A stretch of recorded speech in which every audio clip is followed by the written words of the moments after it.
Hello and welcome to the David Icke weekly video cast. Well, what a week it's been as the world slips ever deeper into clinical insanity. I'm talking, of course, about political correctness. If there is anywhere genuine discrimination, of course there is, across a great swathe of different areas of human life, and genuine imposition of someone's will on another, then I'm with you. Much of what I do year after year is exposing exactly that. But what I'm seeing, sickeningly, is genuine racism, genuine exploitation, genuine discrimination being exploited to pursue personal agendas of organizations and individuals. And I say personal agendas, but in the end, it's not even that. These people that rush to judgment minute by minute, condemn him, condemn him, condemn him. Sometimes her, but usually him. They are being used in their idiocy by that in the shadows, which is using this political correctness to get the target population to silence itself, to transform human society and to destroy human discourse and interaction.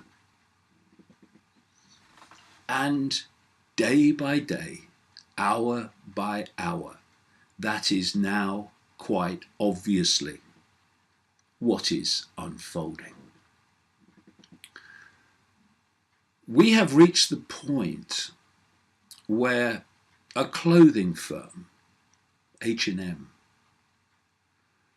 withdraw children's socks with a Lego logo on or picture on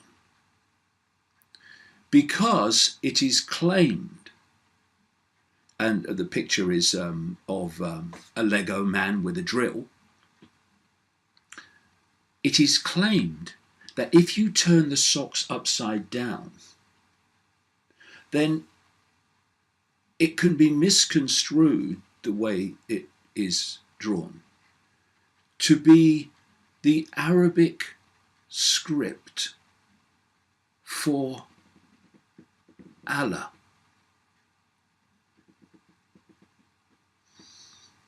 I slowed up there because my comprehension was struggling to speak those words, so ludicrous and insane that they are.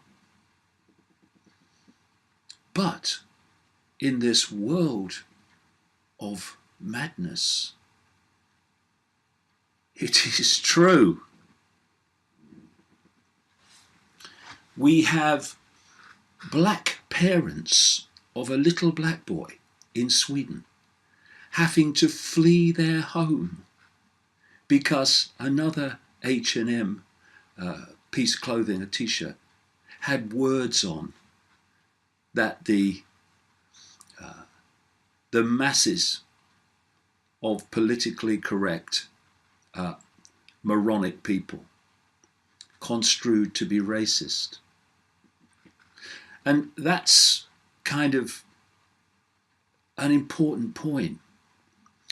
See, the black parents did not consider it racist, what was on the t-shirt, because they're black. Why would they have their little black child wearing something that was racist?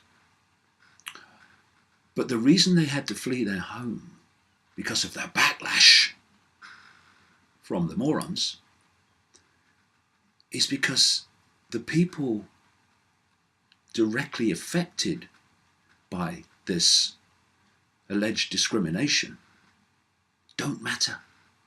They don't matter. They don't matter because only those on the Twitter storm virtue signaling their insanity, and the organisations that set themselves up to be anti-discrimination and anti-racist, only they matter. And in the wake of yet another storm this week, Formula One motor racing has decided to end the long tradition of having women standing on the grid, holding up the grid number to show the drivers where to put their car on the grid for the start of the race. Because the Twitter stormers and the fascistic, always outraged mob have intimidated Formula One into virtue signalling. Oh yes, it doesn't meet with modern values. Anyone ask the women? Anyone ask the women? I thought this was about empowering women and giving them choice. I'm all for that. But no, it's not. It's imposing on women a lack of choice, because the only choices they are allowed to have are the choices of the fascistic mob. This was some of the reaction from grid girls, as they're called, on social media after this decision was made. Feminism now costing women their jobs. Wake me up when all this crazy political correctness blows over. It's not going to, because it's not meant to. This is about transforming human society in the way that Orwell described a long time ago. It will only stop when we have some backbone and grow a pair and stop apologising and reacting to the mob. Another woman who was working in the Formula One arena. I love my job. I'm respected, paid well, and proud to represent the team I'm working for. It's not right for anyone, let alone feminists, up their own arsists, to judge our job when, quite frankly, they are putting so many women out of work. Where is the equality and empowerment here? But it's not about what's right in terms of giving women choice and power. It's about taking it away. That's what these people who obviously don't have mirrors in their own house to look themselves in the eye and be honest with themselves, that's what they don't get.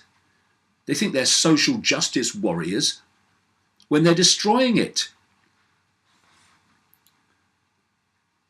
Because of these feminists, says another, they've cost us our jobs. I've been a grid girl for 8 years and I've never felt uncomfortable. I love my job. If I didn't, I wouldn't do it. That's power. What do you want me to do? No, I ain't doing that. That's power. Not claiming to be a victim. Oh, look, I'm a victim. No, hold on. I'm not doing it.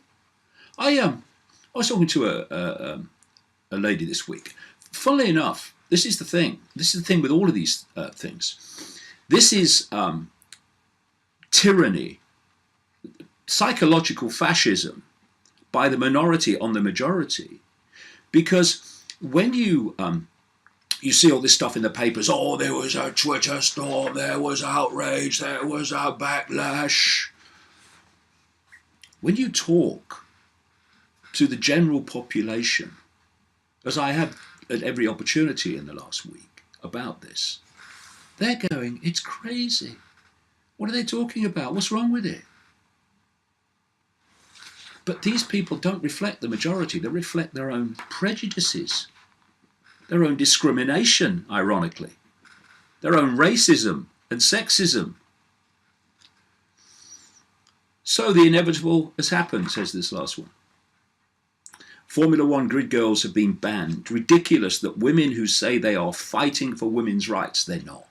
They're fighting for their own agenda, their own prejudice, their own insanity. Are saying what others should and shouldn't do. That's the whole idea. It's a tyranny. Stopping us from doing a job we love and are proud to do. PC gone mad. Now, here's the thing.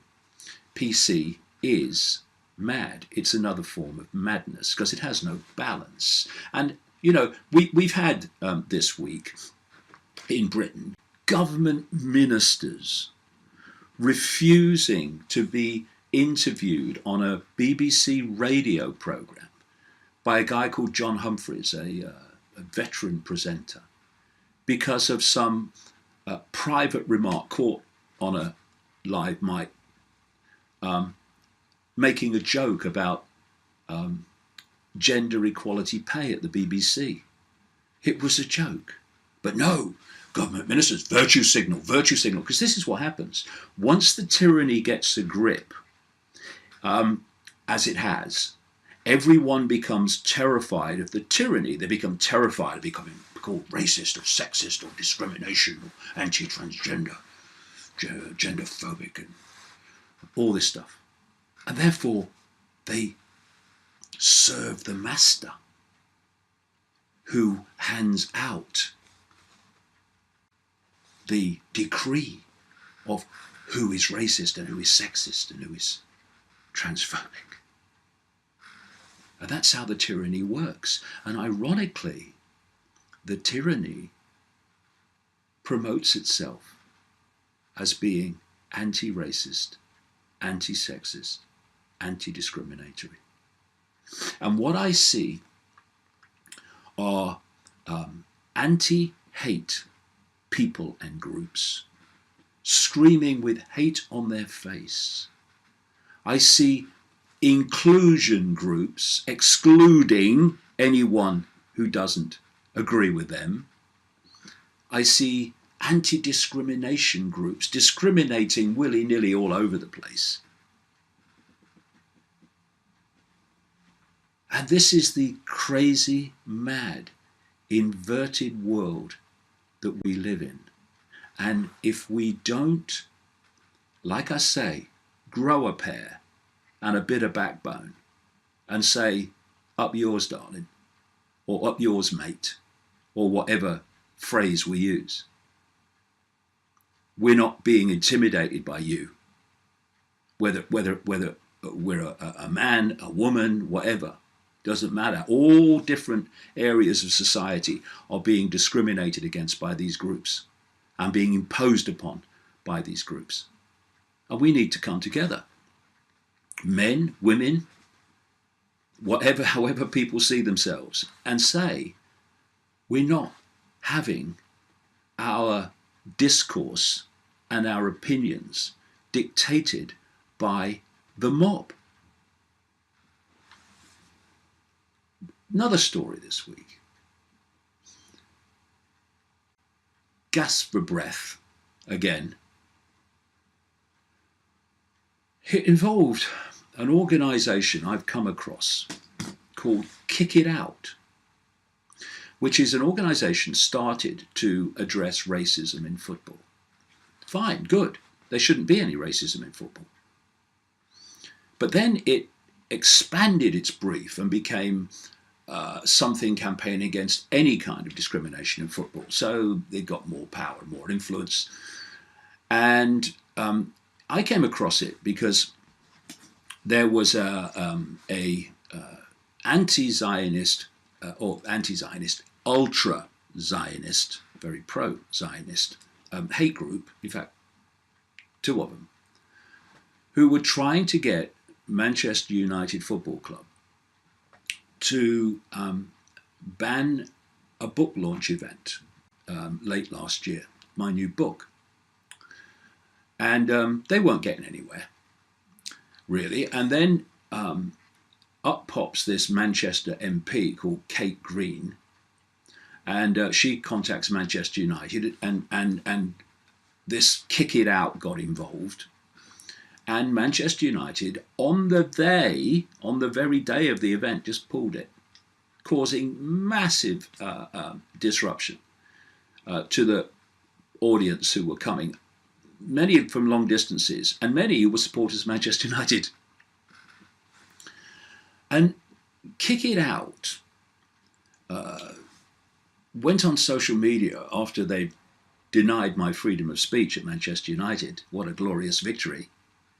Saying, oh yes, we're glad Manchester United has made this decision, we're concerned. They're always concerned, Kick It Out. They wake up in the morning going, I'm concerned. What am I concerned about? I must find something to be concerned about. And they were concerned that the booking for me had been taken in the first place. What did they know about what I am saying and what I'm writing? Nothing. What did Kate Green know? Nothing. So how did they know what was claimed about me was true? The ultra-Zionist hate groups told them. And this Kick It Out was in the news again this week when they were targeting a man called Philip Neville, a Manchester United footballer, formerly, funny enough. And he was appointed to be manager of the England women's team. Well, the outrage began because someone actually then trawls through Twitter to see what he's been saying. And in 2012, he is claimed to have made sexist remarks against women. And therefore, Kick It Out was concerned, always concerned, that he was being appointed to manage the England women's football team. He made some jokes about women not watching the cricket because they were too busy doing the washing up or something. It was a joke. Because one of the things you note about the PC mob has no sense of humour. None. And the most balanced thing anyone can do is laugh at themselves. They can't. Impossible. But the main focus of this outrage was that he said in a tweet, I've just battered the wife. I feel better now, or words to that effect. No context. Oh, he's supporting battered wives. He was talking about a table tennis match where he'd just beaten his wife at table tennis. And the word battered is a word often used in football parlance to describe a situation where one player or one team heavily defeats another. We battered them. But no, the context is irrelevant. He's used a word that is also used for domestic violence, and thus, which I'm sure, of course, he never had in his mind in any way whatsoever when he made the tweet, just as a laugh. But no, he now has to be attacked and Twitter stormed and said to be unfit by Kick It Out of being manager of the England women's football team. Now here's a question. Well, here's two questions. First of all, if a woman had been appointed manager of the England women's football team and had a tweet in 2012 saying, I've just battered the husband, referring to a game of table tennis, would there be a problem? No, because this is not about equality. Equality is, I fundamentally support equality, but true equality where everyone's treated the same, not where some are treated differently to others. That's just reverse discrimination, which is what's going on now. And the other question, did Kick It Out, in their concern, ask any of the England women football players what they thought about the appointment of Philip Neville before going public and asking the football governing body, the Football Association, to take action against Neville. Did they go to those England players? Of course they didn't. Same with the grid girls here. People don't ask them. They're irrelevant. They're just there to be exploited so that people can be concerned. This is not about even the people now directly affected. It's about people being offended on their behalf, no matter if they themselves are not offended. Kick It Out and these other organisations have become sanctimonious tyrannies where their views and their concerns are more important than the people they're supposed to be representing and the discrimination, the genuine discrimination, they're supposed to be addressing. And I tell you, football, other sports, and indeed society in general, you ain't seen nothing yet. Because this is about grasping more and more power to dictate events. And once you have a situation where people are terrified of being called racist or sexist or whatever, then that, like I said earlier, the organizations and the people that have the power to decide and label who is what, then become the center of power. Because football clubs and others, they run around, oh no, kick it out, it's concerned. Oh, what do you want us to do? At the risk of repeating myself, and I don't really care, we need to grow a pair and get some backbone and stop this tyranny becoming all-encompassing and all-powerful, because it's well on the way to it. And you know what happens? Genuine discrimination, genuine sexism, genuine racism, they get lost in all this by people seeing those things everywhere where they're not. And in that way, the PC mob is not fighting, to use that word. It's not representing those who are discriminated against genuinely, and there are lots. They are exploiting those people to advance their own agenda. You look at the way those who were genuinely abused, often horrifically abused by Harvey Weinstein, how they have been lost in the deluge of A-lister self-promoters, virtue signalling, image promotion since this stories came out. Where are those people? They've been lost behind this tidal wave of A-lister virtue signalling.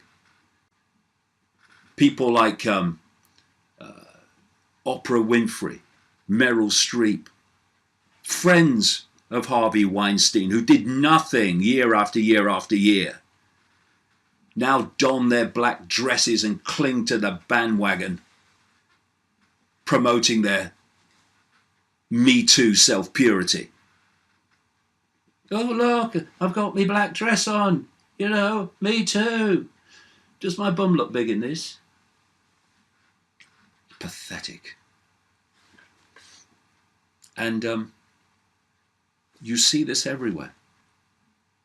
Those who are genuinely discriminated against, genuinely abused, are lost behind the mob of virtue signalling bollocks. Where were you, Me Too, when the stories came out, one after the other, of Asian trafficking gangs, raping, abusing, trafficking, mostly white girls, in Rotherham, in Rochdale, in Oxford, in Newcastle? Where were you? Oh no, we can't Can't say anything about that. It's not politically correct. Where are you with the massive paedophilia networks in Hollywood? Where are you? Silence. Go and talk to Corey Feldman and other former child actors and actresses who've gone through these paedophilia horrors. Where are you, Me Too? Oh, you're putting your black dress on and racing to a microphone.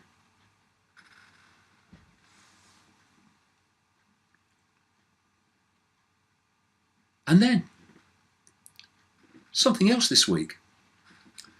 We've had this storm, this furore over an organisation called the President's Club, which is a male organisation, started 33 years ago, apparently, that's raised something like £20 million for children's charities since, and had an event recently, which it raised apparently about £2 million for children's charities. And there was a journalist who went in on an inside investigation and ran this story about women waitresses being harassed and abused by men at the event. And of course that's appalling. And well, if that's happened, then call the police. Make a fuss about it. That way, yes. But are we saying then that every man in that event was guilty of what is claimed? Of course, the overwhelming vast majority would not have been. But this is the point, they all get painted the same. Merely being there, raising money for children's charities, means you are an abuser of women. Even though you probably just sat there having your dinner. This is the rule of the mob. And it's been said that the waitresses, when they went for the job, were told that they had to wear, well, let's say next to no clothing, and other pointers that clearly revealed the kind of event it was going to be, in terms of they wanted scantily clad women walking all over the place. Well, it was a bit of a giveaway. So if you want empowerment for women, then that's the point of the empowerment. You're having a laugh, mate. I'm not doing that. End of story. And if women in general said, we're not doing that, then it wouldn't happen. Those things would stop. But some women make a choice that actually, okay, I will do that. And that's their right, funnily enough, to make that choice, and not the mob to make it for them. And virtue signalling, as a result of all this with the President's Club, and I'm sure it's an event I would like to attend, but the virtue signalling that followed has taken virtue signalling into still new depths of insanity. First of all, the President's Club that's raised about £20 million for children's charities has now disbanded as a result of the onslaught. And secondly, children's charities have sent the money back and refused the donations. Great Ormond Street Hospital for Children has apparently returned £500,000 given by that club for the treatment of children. It's given it back. Because we have now reached the point where virtue signalling is more important than what benefits children and their health. This is the scale of madness to which we have descended. And like I say, you've seen nothing yet if we let this go on. And women, including one counsellor, have been abused by the ultra-feminist mob and other virtue signalers for actually pointing out, well, hold on a minute, because one politician was calling for a ban on all male events. Imagine what would happen if you had a ban on all female events. Talking of which, these women have come out and said, well, actually, you know, don't let's label all men the same. And by the way, if you want to see sexual harassment at an event, then go to an all-women event. Go to a hen party night. But no, that's not politically correct, because this is not about equality. This is not about treating everyone the same. It's about a hierarchy of power and driving divisions between different groups in society. And so these women who just said, hold on a minute, have you seen a hen party before you start having a go at men? Abuse. Because you're not supposed to have an opinion that the mob doesn't agree with. Now, how about we have a society which is truly equal and is truly without discrimination? How about, instead of judging everyone in groups, which is what divide and rule is all about, how about we make our judgments of individual behavior on their merits, no matter what the person's color, creed, sex, that we just make our judgments on what people do and not what they look like or where they come from. Because you see, we have anti-racist groups and anti-racist people who are obsessed with race. That's all they see. They are the racists. Because they're saying this race good, this race bad. Instead of saying, don't like that person's behavior, I like that. Because if we go on judging groups instead of individual behavior, no matter what group they come from, then a free society is finished. Because it means no matter how you behave, as long as your face is a certain colour, at the moment white, then you are judged with all the other groups, with all the others in the group.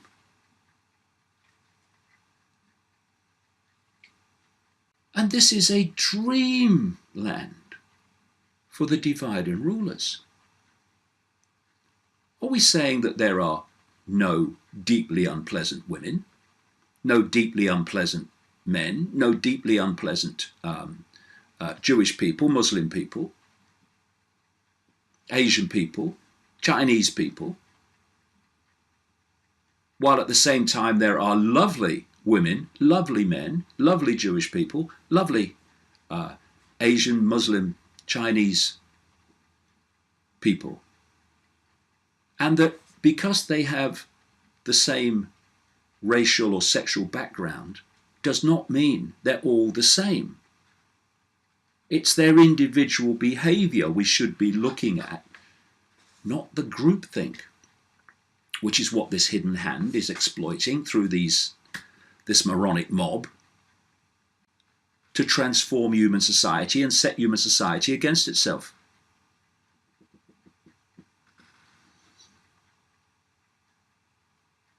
People promote this political correctness as being about empowerment. It's not. It's about disempowerment. It's not about encouraging people to take their power back. It's about taking it away so they perceive themselves as victims that must be protected. I was talking to a lady this week,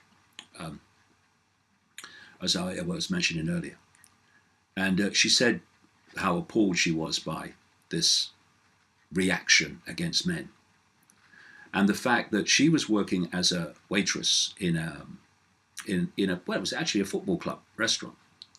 She said, and this man came up when she was walking with the dinner plates and put his hand on her leg, and she poured the gravy in his lap. I bet he never does it again. That's being in your power, not running around saying I'm a victim, protect me, which is what this PC mob wants people to do. I know that what I've said here is pushing against the tide, but it's what I do and will go on doing. And by the way, if there's any kind of Twitter storm as a result of what I've said here, well, here we go. I'll get my response in early. This is my Twitter storm response unit, and I do recommend it because, once again, if this world is going to be in any way free as we perceive freedom, then a lot of people have got to grow a pair and grow a backbone and say we're not having it anymore. Because if we don't, look at how